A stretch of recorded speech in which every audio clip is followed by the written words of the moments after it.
What's up? My name is Technoba here for Troubleshoot and welcome back to another video. In this quick video, I'll be showing you how to get access to Super People. Why? Well, it's currently in closed beta, or at least they say so.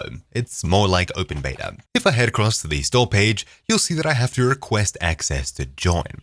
Don't worry, it's pretty much an open beta. You just need to click this button after signing in with an account and you should almost immediately be given access where you can download the game. After a few seconds, it should update to look something like this. Play the Super People CBT now. All you have to do is click play now, and if you're using the web browser, it'll open up Steam and start the download. Super simple. Choose an install location, and then the download will begin, a full 27-28 gigs. That's really about it for this quick tip. If you'd like to see an optimization guide for the game, do check out the description down below, and upon full release, I'll probably be doing an updated guide for that. But anyways, that's about it for this quick video. Thank you all for watching. My name's been Technoba here for Troubleshoot, and I'll see you all next time. Ciao.